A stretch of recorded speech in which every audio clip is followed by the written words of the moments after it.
రుద్రాని ధర్మేంద్ర దగ్గరికి వచ్చి కావ్య రాజు వాళ్ళకి మనం అంటే ఎలాగో భయం లేదు. అలాగే శత్రువులు అంటే భయం పుట్టాలి అంటే మనం ఏదో ఒకటి చెయ్యాలి. వాళ్ళ వీక్‌నెస్ మీద కొట్టాలి అని చెప్పేసి అయితే అంటూ ఉంటుంది. ఆ మాటలు విని అక్కడ ఉన్న ధర్మేంద్ర అయితే మనం ఇప్పుడు ఏం చేయగలం అని చెప్పేసి అయితే అంటూ ఉంటాడు.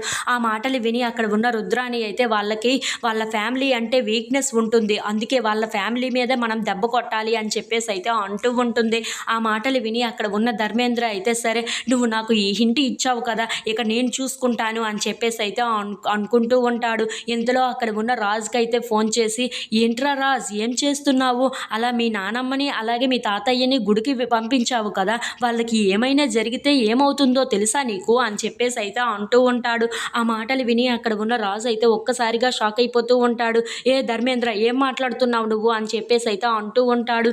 ఇంతలో అక్కడ ఉన్న ధర్మేంద్ర మాత్రం అవునరా, వాళ్ళ ముసలి వాళ్ళని ఈ టైంలో ఒంటరిగా పంపించడం అంత అవసరమా అని చెప్పేసి అయితే అంటూ ఉంటాడు. ఆ మాటలు విని అక్కడ ఉన్న రాజు అయితే చాలా కంగారు పడిపోతూ వాళ్ళ తాతయ్యకి బామ్మకి ఫోన్ చేసి మీరు త్వరగా ఇంటికి వచ్చేయండి అని చెప్పేసి అయితే కాల్ చేసి వాళ్ళని ఇంటికి రమ్మంటూ ఉంటాడు. ఇంతలో అక్కడ ఉన్న వాళ్ళిద్దరూ అయితే సరేరా అని చెప్పేసి అయితే ఇంటికి వస్తూ ఉంటారు. ఇంతలో అక్కడ ఉన్న ధర్మేంద్ర మళ్ళీ కాల్ చేసి అదేంట్రా మీ అమ్మ మీ నాన్నను కూడా అలా విడిచిపెట్టేశావు, వాళ్ళకి ఏమైనా జరిగితే ఒకవేళ యాక్సిడెంట్ కానీ జరిగిపోతే అప్పుడు ఏమైపోతుంది మీ ఫ్యామిలీ అని చెప్పేసి అయితే రాజుని భయపెడుతూ మాట్లాడుతూ ఉంటాడు. ఆ మాటలు విని అక్కడ ఉన్న రాజు అయితే ధర్మేంద్ర కాల్ని కట్ చేసి మరి వాళ్ళ నాన్నకి ఫోన్ చేసి నాన్న మీరు త్వరగా మన ఇంటికి వచ్చేయండి అని చెప్పేసి అయితే వాళ్ళ నాన్నతో ఫోన్ మాట్లాడుతూ ఉంటాడు. ఇంతలో అక్కడ ఉన్న అపర్ణాదేవి అయితే చాలా గట్టిగా అరుస్తూ ఏవండి ముందుకు చూడండి, ఎవరో మనల్ని గుద్దేయడానికే వస్తున్నారు అని చెప్పేసి అయితే అంటూ మాట్లాడుతూ ఉంటుంది.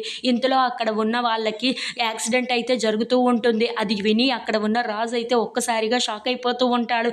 ఏంటి ఇలా జరిగింది అని చెప్పేసి అయితే అనుకుంటూ చాలా బాధపడుతూ ఉంటాడు. అది చూసి అక్కడ ఉన్న కావ్య అయితే ఏం జరిగిందో తెలుసుకొని చాలా కంగారు పడిపోతూ ఉంటుంది. If you like this video please like, share and subscribe friends.